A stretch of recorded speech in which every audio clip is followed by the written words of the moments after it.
Joining us now is OjyOkpe with stories trending around the world. Hello, Janet. Good morning, Dr. Abati. How are you this morning? I'm good. I know why we are laughing, but inside baseball. OjyOkpe! Rufy, how are you this morning? Dr. Abati. Bimbai. No, we are not doing handshakes. Good morning, Rufy. OjyOkpe! Good morning. Can this man relax? You already shook my hand. No. Yeah, good man. I love you. We love Good morning, Rufy on fire. How are you this morning? Always so excited. That's why they call you Rufy on fire. Dr. Abati, leave me alone. Doctor, you're my man. Good morning, Bimbai. Can I greet? Good morning, Bimbai Mutiri Ekpeyong. I hope that got that right. Yeah, of course, perfectly. Perfect. How are you How are today? you this morning? Very well, thank you. I'm feeling the infectious, I know. happy mood. Isn't it always so lovely here? Yes, it is. Especially when Okpe is back. Yes. See these violent people. We are missing Ayo today, aren't we? We'll be back tomorrow. He's back. Well, all right. Yes. Well, good morning to you, viewers. Let's begin what's trending. With reactions trailing the political crisis rocking Rivers State after the governor of the state, Nyesom Wike, was denied access to the temporary legislative quarters where the Martins Amaewhule-led lawmakers seat. Fubara was at the premises to present the 2025 Rivers State budget as mandated by the Supreme Court judgment. While speaking at the scene, the governor said he had formally contacted the speaker and other lawmakers, but received no response. Let's take a look. Clear, police. Clear one corner. The gate is locked. All right, okay. So there are no security men. Nobody to open the gate. I'm here myself this morning to comply with the Supreme Court judgment. Before my arrival, I've already made several attempts by phone call to reach the Speaker and other members. I also did a letter personally which was transmitted to the Honorable Speaker for this particular invitation. But it's unfortunate that at the gates, you can see that the place is completely sealed and there's no sign that anything is going to happen today. The reason why we're doing this, I've always said it, is the interests of our people, which is the most important thing. All right, reactions have trailed. Let me take this one from Yomi Nuga, who actually pulled up the video where Fubara had demolished the Rivers House of Assembly complex with the caption, "You started it, you denied them access to." Then, was it about a better River State where the interest of the people is considered paramount? Well, here's that video.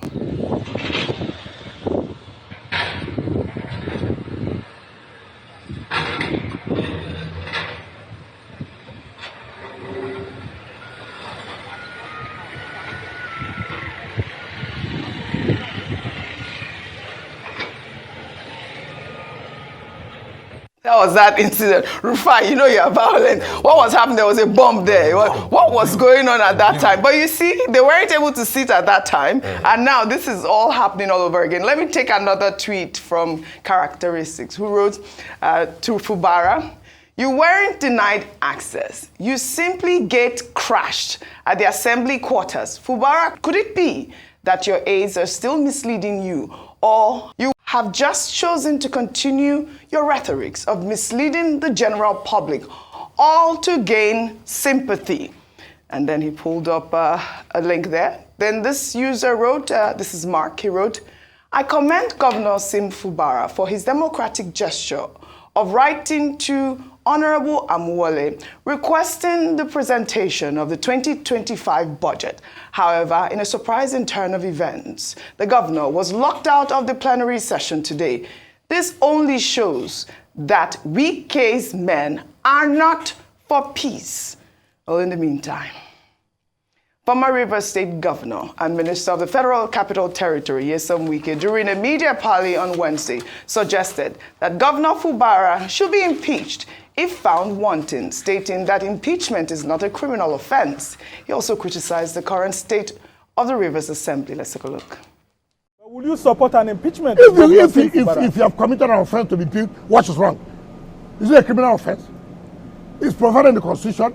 You can't just wait till 2027 to vote him out. Am I a member of the Assembly? The point I'm making, if you have committed an infraction of the Constitution and the Assembly deems it fit to say you should be impeached, let me tell you, politics is not played just like this.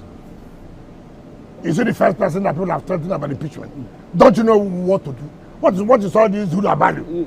All right, the reactions are continuing to trail this plenary session. I mean, a lot of people have said that basically Wike has declared himself as the godfather of Rivers State. I think I also heard you say that early this morning during the newspaper headlines. But that's the rhetoric, and that's the way he's, postulating, portraying himself at this moment. But meanwhile, we've seen an old video following these reactions, which has resurfaced online, showing Nyesom Wike accusing his predecessor, Rotimi Amaechi, of abuse of power and destabilizing the Rivers State government. Let's take a look.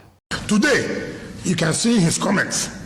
So it is not in his place to decide. And it is that impunity, that godfatherism he wants to play. It is impunity. He will decide everything that happens. He will decide for your party. He will also decide for the entire Rivers State. This state gave you governor for 8 years. Under this state, he became a minister. Is that the thank you give to the state for making you whom you are, for bringing you up to this level? Instead of you to see how you can have peace in your state, make your state of development. Each day you wake up is to cast aspersion on your state. That is not good. It is no person that has the sense will continue to do that, because I believe, what do I gain?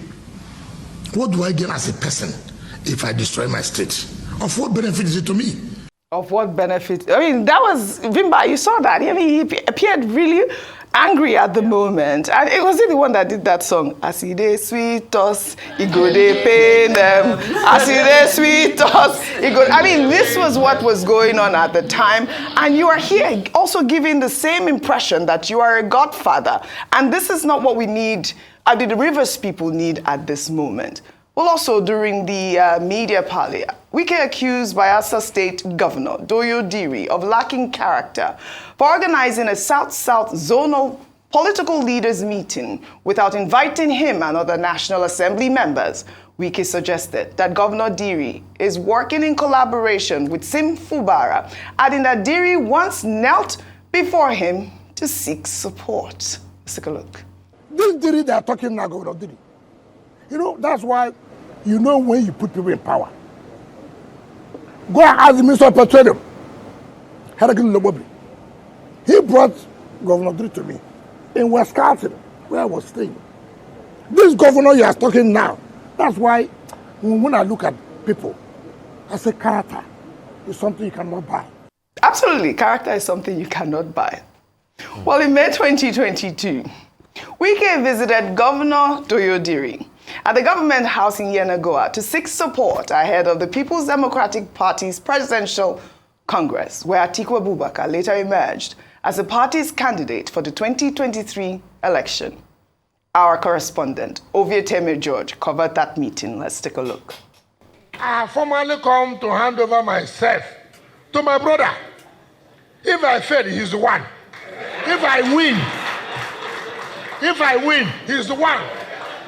Because he should be the one taking me round everywhere. Because what will people say? What will people say if he's not the one taking me round? What will people say? The whole world knows. Rivers people know. Bayelsas know. If anything happens to me, I fail. Hold him. Hold him. And if we win, he should take it. And that is the truth of the matter. I'm not coming here to play politics. I'm coming here to tell you the simple truth and nothing but the truth. as I speak to you, the moment you make a pronouncement today, everything is over. Everything is over.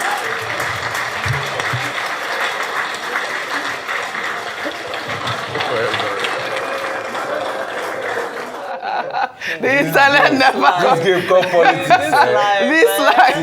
You know, I think there was somebody that said, if you want to know the man Yes. that your mother dated before she met your father, go and do politics. No, don't. If you want to know the person, Yes. go and do politics. I'm not surprised. Yeah. When it doesn't fit the bill for them, they say things. All I just want Nyesom Wike to do is, please, he who alleges must prove. He must show us with empirical proof the picture where Doye Diri was kneeling down for him to beg him for this power. That's just it. Secondly, see, the case of godfatherism in this country is a very long line. At some point in Oyo State, we had the likes of the Adedibu. But at some point, once Adedibu died, Molete stopped being the seat of power in Oyo State. We can even go back historically. There's been many godfathers. Dr. Abadi talked about the Wild Wild West. We remember the factionalization of the AG, Akitola and Awolowo. Godfathers will come, they will go. At some point, Wike got a lot of support because he was fighting godfathers. He too has become godfathers to Fubara. That's it. We have always also mooted the idea that in a case if Fubara is successful in this fight, he too will probably become, because it's the game they play. This is never about the interests of the Rivers people. Take that out. As regards that video being shown, yes, Fubara also need to answer. Because till today, we don't know how all of a sudden the National State House of Assembly was bombed in Rivers. Bombed. And the next thing we heard that they are coming to demolish so that they will not be able to sit. So he also needs to answer for that. Just like we are also saying that Mr. Wike too should answer with all that he's doing with these 27 lawmakers. And you see, once people gain advantage, they use it to their own benefit. But in all of this, I'm very shocked that they are drawing us into their wahala. Because when Fubara and Wike were agreeing, we were not there. Right. When they were using each other, we were not there. Now it's a fight over the resource and the state in general, or the supremacy in the state. They are pulling all of us in. The last point I'll make before I leave it out is this. Like I said before, Fubara should watch it. It might be on its way to impeachment. I'm not seeing this fight ending just like that. Mr. Wike has gotten the upper hand with the courts, and a man that can get a Supreme Court judgment, Dr. Abati, like you were saying, is not that easy. Yes, I know, by the Constitution and the law, it's not that easy. But a man that has gotten a Supreme Court judgment, that the 27 lawmakers are in his hands today, when he decides to make his move at impeachment, we will all be here, we will all analyze it. By that time, if the judge chooses not to play ball, he will now see who the godfather is in the state. All right. I'm not happy calling one man the godfather in a democracy, but that's the way we have made our democracy. Except we change it, nothing will work. I think, Bimba, you want to make a sentence about the godfather just issue. very, I very heard quickly. you. You know, internationally, we're seeing a case study for the laws of power playing out. Number one, with international relations, they say there's always permanent interests, but there are no permanent friends. And what we've seen there is that in full display through the timeline of Nyesom Wike's career. That's number one. Number two, on Sim Fubara's side, is they didn't teach him the law that if you're going to fight someone, you need to fight somebody to win. When you choose to pick a fight, you need to ensure that you can win, because a partial defeat, a partial victory is more dangerous than a defeat. So I think in all of this, none of them really played initially, Fubara did not play his cards right. He started so aggressively, demolishing buildings, this.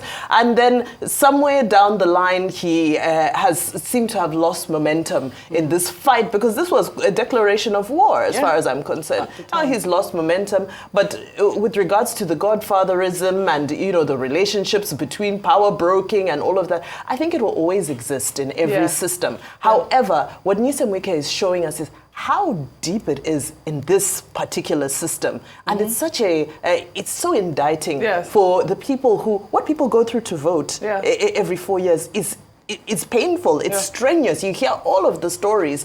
Just to know that, well, somebody was handpicked and then 1 or 2 things happened and, you know, I can make you, I can break you.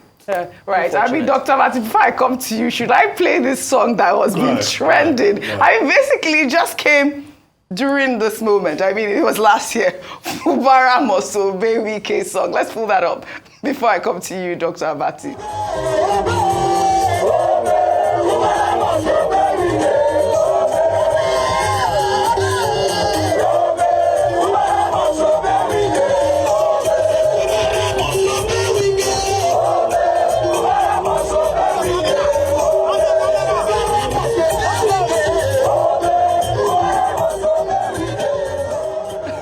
That was the song that was trending at the time when that whole incident occurred, and now it has resurfaced, and the new song is in River State.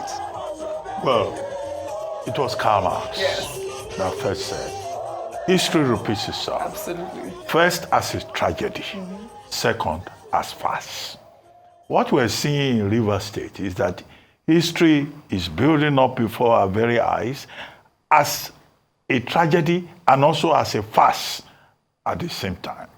A tragedy, in part, because of the kind of behavior that you have seen on the part of some of the people. Those people dancing Fubara must obey Wike. That's very tragic for democracy. I've never seen anything. These are the same Rivers people, a segment of that population that we keep fighting for, saying that they are the ones who will be shortchanged. But you will find enough characters in that same state who will say, yes, we are supporting the Godfather against the same person that they claim to have elected into office. What is happening is also farcical because of the back and forth between the parties involved. It was Dr. I think Alabo George is his name, the spokesperson of the House of Assembly, saying, well, Wike is withholding our salaries. Wike demolished our sitting place. Wike, we asked him to bring Fubara demolished our building. Fubara, we asked him to bring his list of commissioners, a fresh list. He has not done so. We asked him to do this, we asked him to do that. He has not done that. Now he is saying we are locking him out. So you have that tit for tat in that place. And it's very unfortunate because, as you have pointed out, it's the people that will be shortchanged. Now, Minister Wike says impeachment is not an issue. Heavens will not fall. Yes, under the Constitution, the only thing that the House of Assembly needs to prove is gross misconduct. And gross misconduct is as they explain it. And the court of law cannot even inquire into what that gross misconduct constitutes. That was why I was saying earlier that it's not automatic, because Section 188 of the 1999 Constitution tells you about the process. If they, raise allegations against the governor, then the chief judge, Honorable Justice Amadi, will be required to set up a panel of 7 who will investigate. Now, that Section 188 says, if they cannot prove the allegations, if they don't find sure grounds for the allegations, then the case will not go forward. Right. So it's not as if somebody will sit in Abuja and say, if he's impeached, this is stage 1 of the drama. There will be more drama to come from, River State. And then you have on the other side, the IYC and the Ijaw National Congress saying there will be mayhem if anybody tries to impeach Fubara. Now, that's that leg of that story about impeachment. The second leg of it is Mark Twain, Samuel Clemens, that was his real name. He said history does not repeat itself, but it rhymes. Now, the rhythmical nature of history is the second thing that you pointed out in what he said about Doye Diri. Yes. Now, the same Minister Wike that is saying Doye Diri lacks character, when he wanted to be presidential candidate of the PDP. He went to the same Doye Diri to go and solicit his support. But now he says Diri organizes meetings of South-South leaders. He doesn't invite him. because he's supporting Simi Fubara. Do you see the rhyme there? You know, and then on the other hand, the same man who was condemning Amaechi, Yes. saying the people of Rivers State made him minister. Yeah. How can you be minister and you are trying to destroy your own state? The irony. Is it not the same thing that he himself is doing now? That's the question. You know, so it's, you know, history, we may add, may be very ironic. But I conclude by saying that President Tinubu should take an interest in what is happening in Rivers State, because what is happening there, the clowning, the farce, the tragedy, let it not end up, you know, affecting the larger Nigerian polity. With Ijaw Youths and the Ijaw National Council saying that Nigeria will be sabotaged economically. Yeah. And that was why I made the reference to the Wild Wild West episode in the First Republic. Right. The people of Rivers State must be called to order. Absolutely. The gladiators must be called to order, that they must not derail this democracy. Right. And it's not about President Tinubu telling Fubara to eat the humble pie, to stoop to conquer, after the fashion of Oliver Goldsmith's play of the same title. It is also for the president to call the other group to order. Absolutely. The people who are saying there will be trouble. That trouble will not fall only on their heads. All right. And this country belongs to all of us. Well said, Dr. Abati. This country belongs to all of us. In another development, residents of Gishiri community in the Federal Capital Territory whose homes have been demolished are appealing to FCT Minister Nyesom Wike to come to their aid as they have been left homeless and are unable to afford the high cost of rent in Abuja. The residents' homes and businesses were said to have been demolished because they were built within the right-of-way of a road project set for completion by May 2025. They should come and compensate us. They should come and compensate us. Some people, they work now, they don't destroy their house before they come. It has not been easy to rent house now. Landlords in other areas, they have increased house rents. Landlords, they have increased their houses. You can't even get a comfortable place here. Any place in Abuja for 300,000. We are suffering. Oh, this was so heartbreaking to see Vimba yesterday when I saw this story. Apparently, the minister had supervised the demolition or had come to that area, huge spans of land on Tuesday. And, you know, he had met resistance at that point. He was there with security operatives, and they actually used tear gas to disperse the protesters that were out there. And he was saying that, you know, the residents were given enough time to move out of their place. But, I mean, we are seeing our economy, we're seeing, you know, the nation, the state of the nation at this moment. These people are displaced and they are crying out for help. What are we going to do? You know, I think we need to, this might sound dramatic, but I think we're at a stage where we need to declare some sort of state of emergency on the state of house rent across Nigeria. I want to focus on that element because if you look from Lagos to Abuja and to a number of other cities, and here the disproportionate, unreasonable percentages by which people's house rents are suddenly just being increased. And yes, I understand that generally people would, there's a sentiment that landlords in Nigeria are almost powerless, that the law favors tenants. But this particular wave that we're seeing, you hear some people's house rent has gone up by almost as much as 200%, 300%. Absolutely. It's just unreasonable. So I think something needs to be done. Yes, there is some legislation, I understand, but it doesn't cover all areas. I believe it focuses on specific parts of certain cities. However, I definitely think there is a housing crisis that we are neglecting because house rent has become simply unaffordable. And not just for an entry-level accommodation. We are talking even those who before could afford luxury accommodation. Yes. Now it's gone up by 200%. The inflation is not up to 200%. So what are we using it's become very extortionary in my opinion. So I think there's definitely a conversation that needs to be had around house rent right now. Well, my heart goes out to those residents. I hope there will be some sort of succor for those residents in Gishiri community in the Federal Capital Territory. I'd like to take the story that, has been making the rounds. I've been trying to take the story since the Ramadan Kareem began. Well, the Minister of the State for Education has urged Bauchi, Katsina, Kebbi, and Kano state governments to reconsider shutting down schools for Ramadan.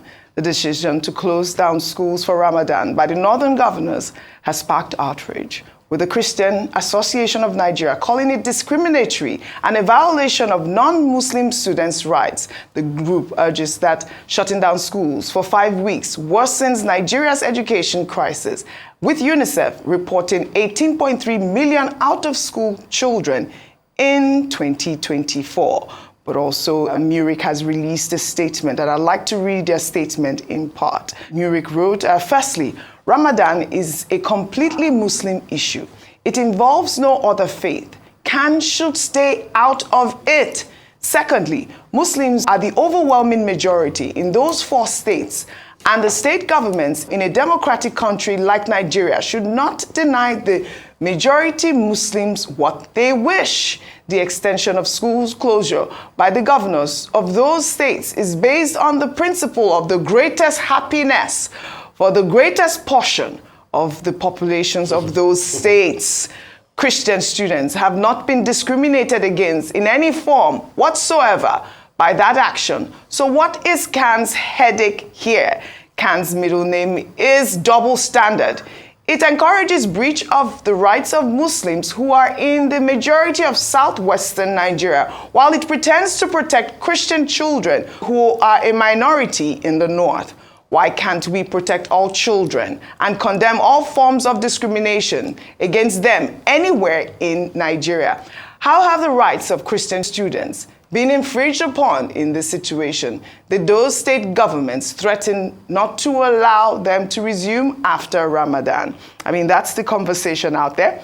The MURIC is saying that, most of the those states are predominantly Muslim students, so it shouldn't affect CAN, and so it's borders on the principles of the majority. But it's a bigger conversation besides that. I know that the Katsina state government had backed their decision as well. Go ahead. Oji, I now see the reason why the governors did what they did. Tell me. For religious reasons, religious sentiment, pure and simple. Okay. And you see, this country will not grow if we have politicians that pander to religious sentiments. This message by MURIC now shows why the governor did what they did.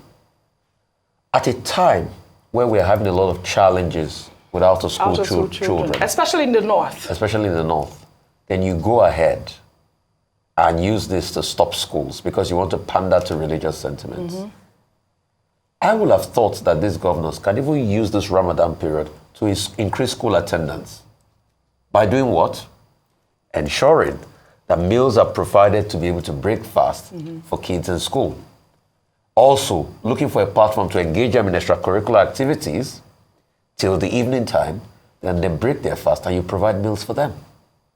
You can also use it as an advantage to be able to grow school and ensure that school attendance increase. The Nigeria Constitution does not have a state religion. So this attempt to unilaterally think other people, should not have a say is not the right way to go. We have had people come here to berate these governors and said what they have done is wrong. I keep going back to 83 to cite the case of Abubakar Rimi, as Kano State Governor, did win the UNESCO Award for Literacy. Abubakar Rimi, I am not sure, was pointed anywhere, closed schools because of Ramadan. We should be careful, and we should not make education, fall into the lines of this religious conversation. Dr. Martin, well, very quickly, I think it's scandalous that statement by MURIC is signed by Professor Isiaka Akintola. He, as a professor, ought to know better. He is saying that those states, Sokoto, Kebbi, Katsina, Bauchi, Kano, are predominantly Muslim, and therefore, CAN should not protest. The Christian students should not protest. I think it should be enlightened enough to know that, look, minorities have rights, even if they are minorities. That is the whole argument about this national question. Absolutely. That minorities have rights. Even if in those states, Christians are not more than 2 or 3 in a particular school, the state has no right to deny them access to education for 5 weeks. Yeah. This is the argument.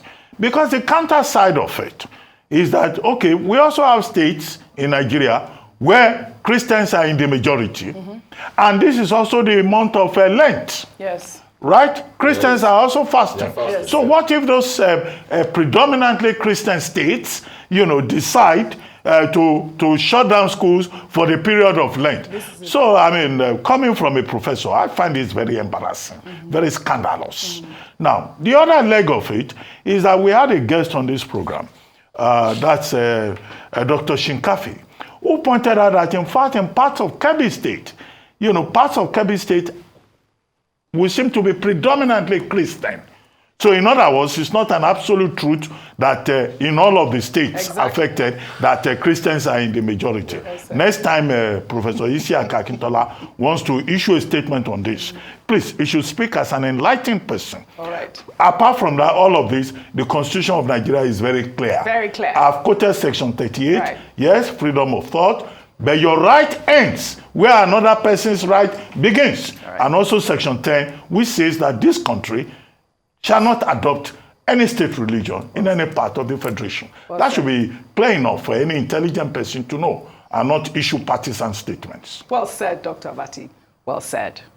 Well, the Nigerian Senate has responded to Senator Natasha Akpoti-Uduaghan's complaint at the United Nations Inter-Parliamentary Conference in New York, where she alleged that her suspension from the Senate was in retaliation for accusing Senate President Godswill Akpabio of sexual harassment. Well, in a letter through Senate leader Okpeyemi Bamidele and read by House Representative Kafilat Ogbara, the Senate clarified that Natasha was suspended because of gross misconduct and not sexual harassment. The Senate maintained that procedures and necessary actions under the Senate rules were observed before Senator Natasha was suspended.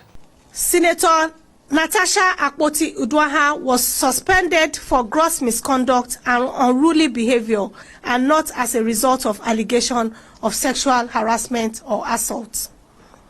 The authority of the Senate of the Federal Republic of Nigeria firmly rebukes the deliberate misinformation and false narratives being circulated by certain media organizations regarding the six-month suspension of Senator Natasha Akpoti-Uduaghan. Let it be unequivocally stated that Senator Uduaghan was suspended solely for a persistent act of misconduct, blatant disregard for the provisions of the Senate Standing Orders 2023 as amended, and gross indiscipline, nothing more, nothing less.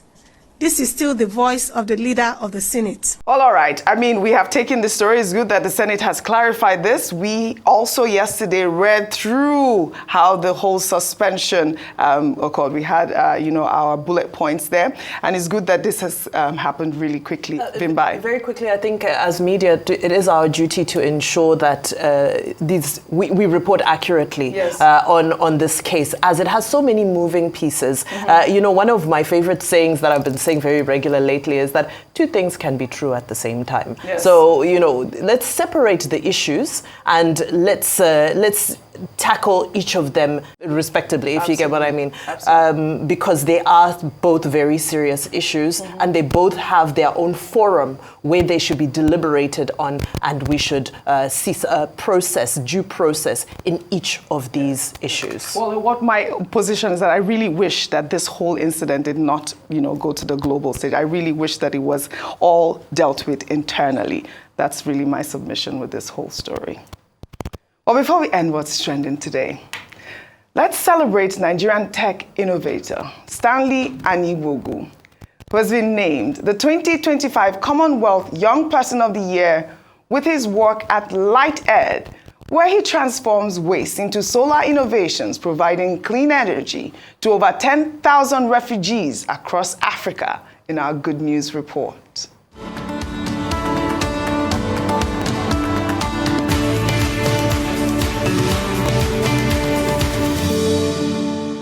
And the Africa regional winner is Stanley Chidubem Anigogo from Nigeria. Hello, my name is Stanley Anigogo and I'm the CEO and founder of Lighted. Lighted is a renewable energy organization that recycles waste materials into innovative energy solutions. These energy solutions are used to light up and empower families and communities, schools, hospitals, and refugee camps. We believe that the Commonwealth Youth Program and the Commonwealth Youth Awards is going to be a significant step for us at Lighted. Achieving this will not only give us support, the recognition would also boost our potential of getting more partners to help scale up the work we are doing. With this support, we'll be able to impact more communities and more families beyond Nigeria and Africa as well. All right, this is such a brilliant young man. Anigogo received that prestigious award at the Commonwealth Youth Award for Excellence in Development Work held in New York. He was chosen from 20 outstanding finalists, and his impact supports the United Nations Sustainable Development Goals, driving positive change beyond Nigeria. Dr. Bati, a quick point on Stanley. Well, just congratulations to him. In spite of whatever problems we may have in this country, we still have diamonds like this. Absolutely. We have persons who excel in different areas of human endeavor. Fantastic. And it's instructive that he was motivated because of his own personal experience in Nigeria. Absolutely. Poverty, problems with electricity made him innovative. Absolutely. And I think that's instructive. Yes. Congratulations to him. Congratulations. We have Nigerian diamonds, as always. I'd love to thank you all for a great analysis, as always, on What's Trending. Well, that's all I have for you guys on What's Trending today. I'll see you all tomorrow.